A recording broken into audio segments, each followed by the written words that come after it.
Grinning Bard Press, LLC, presents Tales of the Bard, Devaultus Was Here, by J.A. Roggie.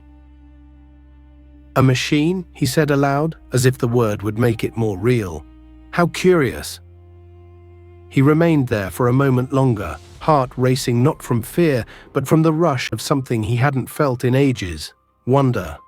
Not the awe that came from power or victory, but the wide-eyed shock of stumbling into something ancient, untouched by his travels, uncorrupted by his blades. This world, it didn't defend itself because it didn't think it needed to. That thought alone chilled him more than the steel of any blade. Chapter 2. Back Alley Ballet. Devaultus knew one thing for certain, etched into his bones like blade marks. If you wanted answers in a new world, you started at the local watering hole. That was New World 101. Always had been. Worlds burned, kings died, cities collapsed into the sea, and yet the tavern remained, both eternal and reliable, as sacred as the bottom of a well-aged bottle. So he pressed on, weaving through the unfamiliar crowd with the smooth, silent precision of a man who'd walked through more civilizations than most had breakfasts. As he moved, he subtly adjusted his hoodie, sliding his daggers further beneath the fabric, tucking them against his body where no curious eye could see. This place, this world, didn't just frown on open weaponry. It was almost as if they'd forgotten the very concept. There were no blades, bows, or shields, just devices and shiny rectangles in their hands that they stared at like oracles. He wasn't about to be the one idiot waving steel around in a society that looked like it hadn't seen bloodshed in decades. He might be a chaos magnet, sure, but he wasn't stupid. No need to stick out like a dwarf at a dance ball, though. To be fair, Devaultus had once seen a dwarf absolutely dominate a ballroom, spun the Duchess in circles, and walked out with her purse, her tiara, and her daughter's virginity all in one night. Legends, those stout little bastards. He strolled through the packed streets, dodging elbows and wheeled contraptions, assaulted by the cacophony of sirens, laughter, the rhythmic thump of some invisible bard's beat, leaking from passing wagons. The sheer volume of humanity here was staggering. He wasn't sure he'd ever seen this many people crammed into one place.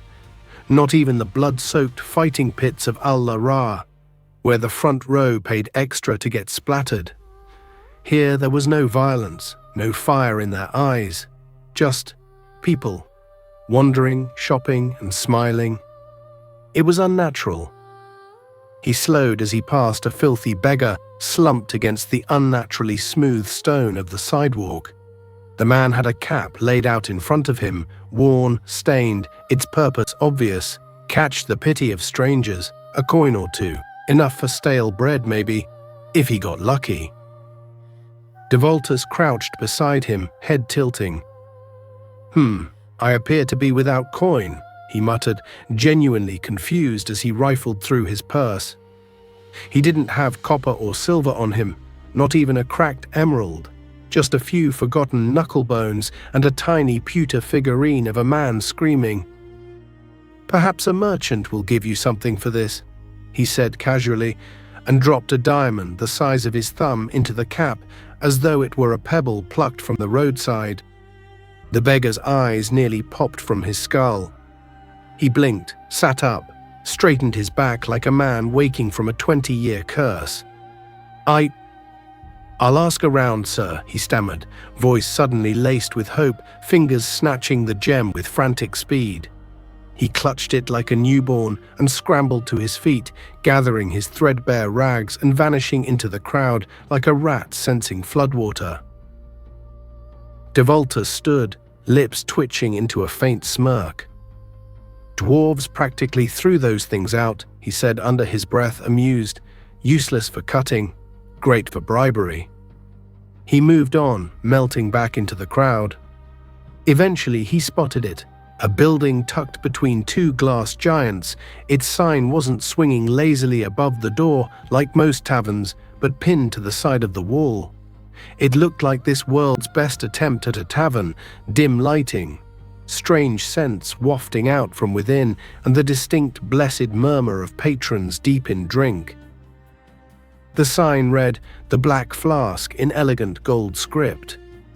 What surprised him more than the tavern itself was the language.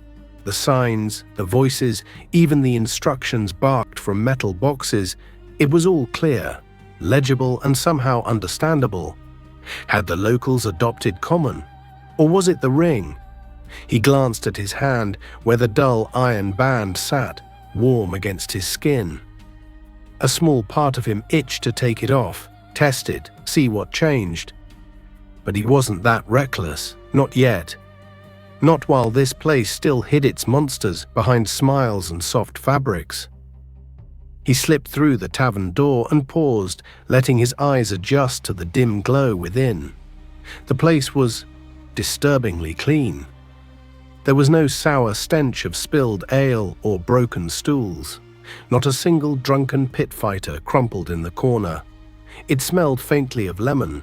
"Well," he muttered, smirking as he surveyed the polished floors and ambient lighting, dining at its finest. Inside the tavern, Devaultus found himself confronted by another oddity.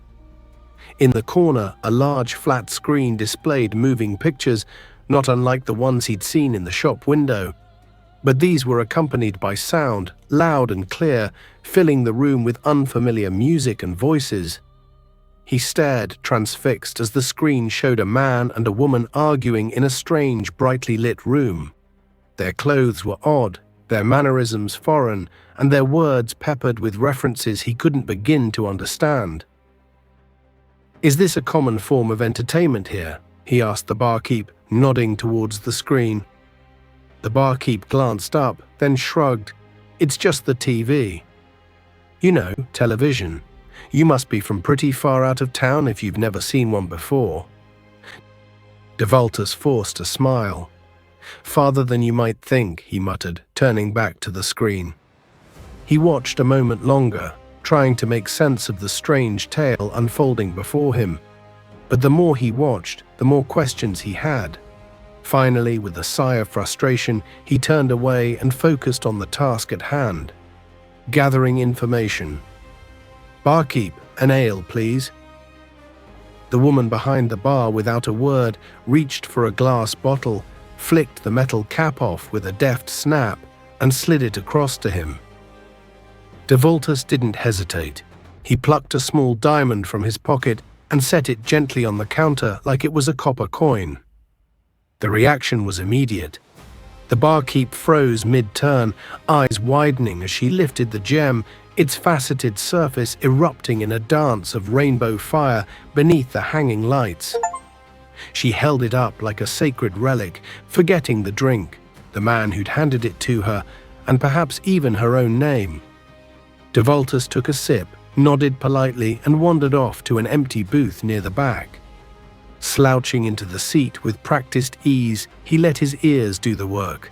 It wasn't just the drink he was after, this was reconnaissance. And if there was one thing he knew how to do besides stab someone in the throat with artistic flair, it was listen. But what he missed, what even he couldn't detect without eyes in the back of his head, was the quiet storm he'd just set off. Diamonds weren't just rare, they were mythic, and in a world like this, that gem might as well have been a declaration of war. A few heads turned and whispers ignited. A few patrons even slipped away, their eyes lingering just a little too long on the hooded figure with the sharp smile. He didn't notice. Not yet. The tale continues. Next week on Tales of the Bard. If you'd like to read the whole book ahead of time, join the mailing list below or purchase the book on Amazon or wherever ebooks or physical books are sold.